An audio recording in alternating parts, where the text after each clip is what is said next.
quien no podía ser de otra manera y desde muy temprano rechazó el golpe de Estado del presidente Castillo fue la Defensoría del Pueblo. Siempre la Defensoría del Pueblo del lado de la Constitución y la ley. Siempre. Y eso hay que destacarlo y saludarlo. Nos acompaña justamente Eliana Rebollar, defensora del pueblo, a quien saludamos y agradecemos que esté con nosotros. Eliana, ¿cómo te va? Qué gusto estar contigo, bienvenida. Gracias por estar en Grimanchik. Muchas gracias, Carlos. Sí, es un momento de desenlace a lo que en la mañana amenazaba con ser un golpe de Estado, que felizmente no se concretó. Efectivamente, la Defensoría del Pueblo tuvo un pronunciamiento de absoluto rechazo, pero además exigiendo que el Congreso haga lo que finalmente hizo, tomar una decisión por la vacancia y finalmente desbrozar el camino para la sucesión constitucional con la señora Dina Boluarte. Eliana, ¿le sorprendió la decisión del presidente de la República? Definitivamente nos sorprendió. Yo me encontraba en una reunión de trabajo con el embajador de Canadá viendo el tema de una defensoría para los derechos humanos y las empresas en el Perú, y nos llegó la noticia. Obviamente ya habían decisiones que venía tomando el presidente de la República, como la conformación de su gabinete, el cambio en el viceministerio de Gobernanza, que nos hacía ver que eran personas poco dialogantes y poco proclives a generar consenso. Entonces sí teníamos una preocupación, pero sinceramente después de que él haya activado la Carta Democrática, haya pedido que venga la OEA y se haya mostrado entre que él sí estaba de acuerdo con el diálogo como una vía de solución a la crisis, pero con estas actitudes, sinceramente nos ponía en duda cuál era la decisión que tomaría. Pero el día de hoy vimos a una persona que presentó con mucha duda la propuesta del cierre del Congreso. Duda en la forma como hacía la locución, pero lo importante ha sido que las instituciones democráticas hemos salido al frente y nosotros tenemos que relevar lo que han hecho las Fuerzas Armadas y la Policía Nacional del Perú para no ponerse de lado de esa decisión golpista del presidente. Pero sí consideramos, y ha hecho bien la fiscal de la Nación, con iniciar una investigación, en este caso por tentativa de rebelión, el Congreso de la República, que ya lo he señalado, pero también es cierto que acá no tenemos que ser muy triunfalistas, Carlos. La crisis es muy seria, las condiciones en las que llega la señora Boluarte son difíciles en el país, y para la Defensoría del Pueblo es muy importante que haya algo que ella ha señalado y que nosotros antes lo hemos dicho. La Defensoría hablaba de la integración nacional. Hoy ella nos dio en su mensaje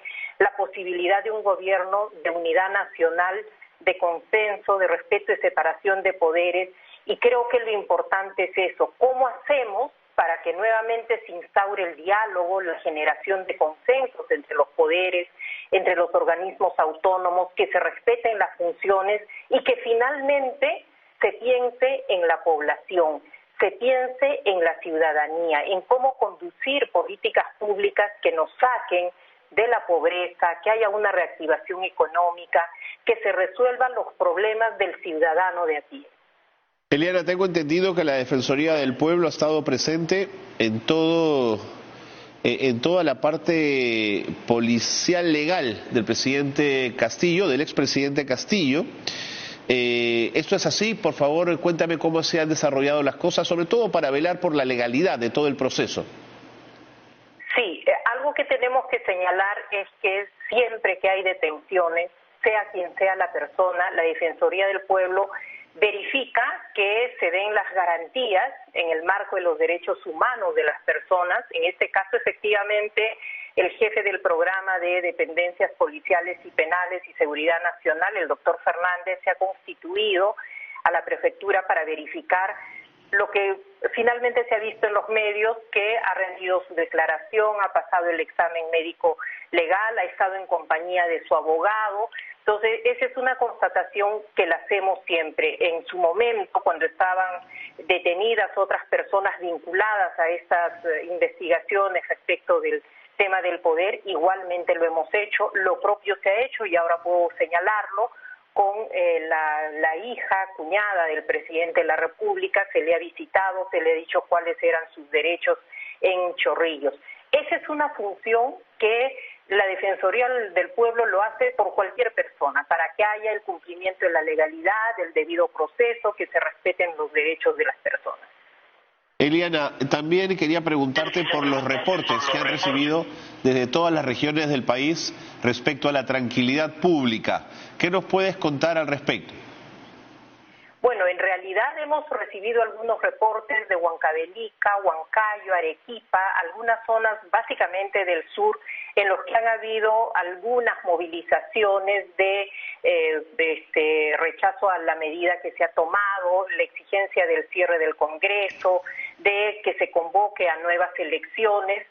La policía ha podido controlar, no son grandes manifestaciones, y nosotros aprovechamos en hacer el pedido que hicimos en su momento, al mediodía, de pedir a la ciudadanía que mantenga la calma. El derecho a la protesta es un derecho que existe, pero siempre salvaguardando la integridad de las personas que no participan, la tranquilidad pública, los bienes sean públicos, privados, y quienes no participan en ello. Creo que eso es importante, y ahora pensar en cómo se genera una agenda que realmente saque a flote a nuestro país. ¿Te imaginaste alguna vez que la primera presidenta mujer que tendría el Perú llegaría al poder de esta manera? Nunca lo imaginé, pero yo soy una defensora de las mujeres, y por eso es que inmediatamente hizo el saludo la señora Boluarte por esta vía de sucesión constitucional. La Defensoría del Pueblo saludó su asunción al cargo de presidenta de la República del Perú. Obviamente le hemos señalado qué es lo que preocupa para que una presidenta desarrolle su función conforme debe mandar la Constitución, y era el irrestricto cumplimiento al orden constitucional. Los temas de preocupación de la Defensoría del Pueblo hoy: la pobreza, el hambre, la salud, la educación, claro, los derechos de las minorías, la población vulnerable, y creemos que eso va a ser posible. Desde la Defensoría del Pueblo nosotros vamos a hacer una supervisión colaborativa. Recuerdo mucho que hace prácticamente un mes presentamos un informe sobre la pobreza multidimensional desde la perspectiva de derechos humanos, y en ese momento todavía estaba como ministra de Desarrollo e Inclusión Social la señora Boluarte. Mandó a los funcionarios, vimos que había un interés por ver el tema, y creemos que eso debe ser así. Pero también, por ejemplo, el día de hoy estamos culminando una comunicación a la presidenta de la República respecto a un tema que para nosotros es crucial. El 9 y el 11 de este mes está convocado para el sector educación la prueba única nacional para el concurso público docente. Nosotros le estamos pidiendo a la presidenta de la República que ese proceso, en aras del interés superior de los niños, niñas y adolescentes, sea suspendido. Eso en razón a que no tenemos un ministro de Educación, y en el 2021 recordemos que ese proceso fue duramente cuestionado. Esta suspensión va a garantizar que cuando haya un ministro con todas las condiciones del caso, pueda darse una evaluación que es la que se necesita para que los profesores puedan incursionar a la carrera magisterial. Sí, un proceso además que desde su origen tenía visos en la medida en que se establecía algún vínculo con el FENATE, el sindicato no solo del ministro de Educación, sino del expresidente de la República, lo cual hacía que esa prueba tuviese de origen para algunos visos muy preocupantes que valdría la pena, como hacen ustedes de la Defensoría, pedirle a la presidenta Boluarte que detenga eso de momento para entrar en un análisis más de fondo. Ahora, Eliana, una última pregunta.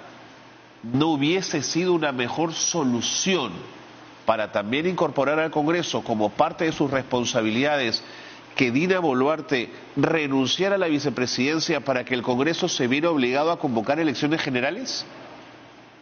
Bueno, en realidad todas las opciones democráticas están presentes. Lo cierto es que la Constitución establece un mecanismo de sucesión constitucional.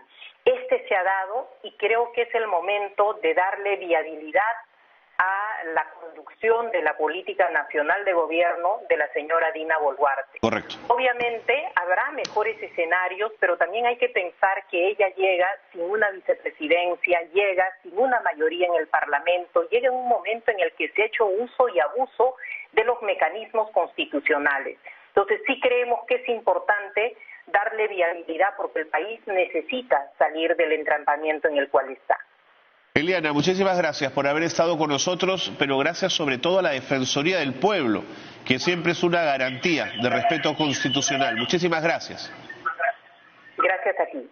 Eliana Rebollar, la defensora del pueblo, ha estado con nosotros y nos daba sus alcances en relación a este tema. Siempre tiene esa mirada tranquila la Defensoría del Pueblo. A veces incluso la cuestionamos por ser demasiado tranquila, pero en fin, es la Defensoría del Pueblo y esa es la forma en la que opera. Pausa y volvemos.